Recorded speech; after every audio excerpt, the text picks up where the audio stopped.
Bird feeders from recycled junk.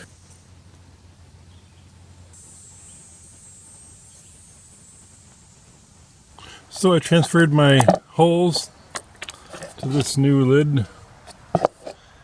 I also punched 2 more holes for vents and all the high spots. All 6 are punctured. And on to duplicating this. First, let me take it apart. So I have this spring. I believe it's from a margarine pump sprayer or some kind of pump sprayer. And I've got those little spacers on the end.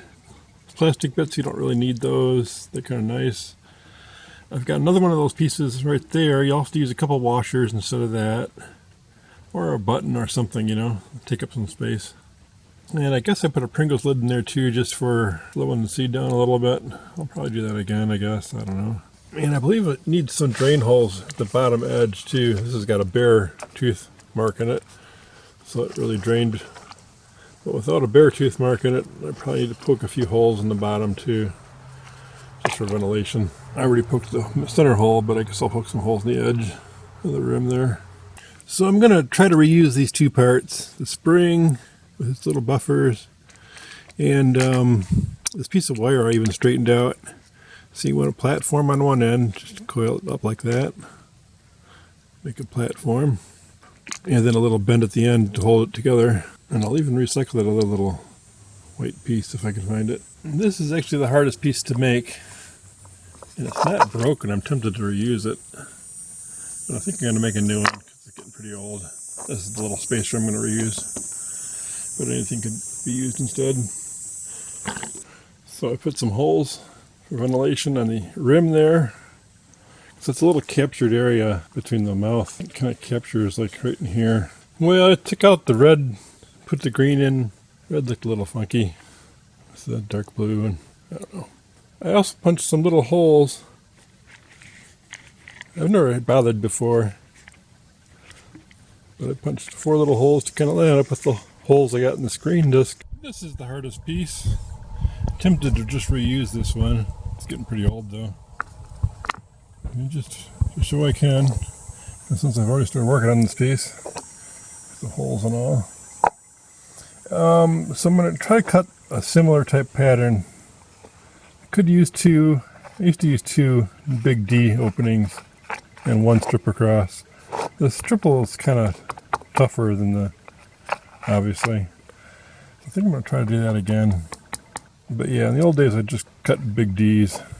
And you can even use a big, you know, Forster, a drill bit. And, you know, make some big clean holes if you got something that'll do it. So what I'm going to do is put this in a dish of water in the microwave. So it's submerged a little bit, 1/4 inch deep in water. And then get it real hot. And then when it's hot, I will take an X-Acto knife and cut out these type openings. I'll kind of duplicate this. I'm probably not going to show it. I could put it on a tripod, I suppose. I'm probably not going to show it as I want to work quick when I do it. Before the water cools down. Be careful with knives. I slipped. Went all the way through here. And it didn't stop until it went deep into my thumb. So I'm going to reuse the old one for now. I'm not going to try to struggle with my injury here. Probably a hot knife would be a better plan, one that attaches to a soldering iron like thing, because it gets a little hotter. This didn't really get hot enough with water to soften it that much. And plus I got cheap, impressive looking but cheap blades kept pulling out. So that's the idea anyway. And it'll be like spring loaded. So seed can't just pour out of there. It has to be tugged out of there bit by bit. Makes the unit pretty stingy with seed. And I've made them before with the spring hanging out the bottom instead of internal. It's just a little neater internal. Birds can't hang from it. Big birds. And there they are. And the squirrel already tried to get him hanging upside down by his toes. Strangest thing I've ever seen. I put grease in the wire, but it didn't really help. The little cat food dishes, I put a metal bail on and hang them from my different feeders. For the orioles and the grosbeaks like it too. In fact, they're fighting after it right now. I was hoping to get a picture of them because they were both here.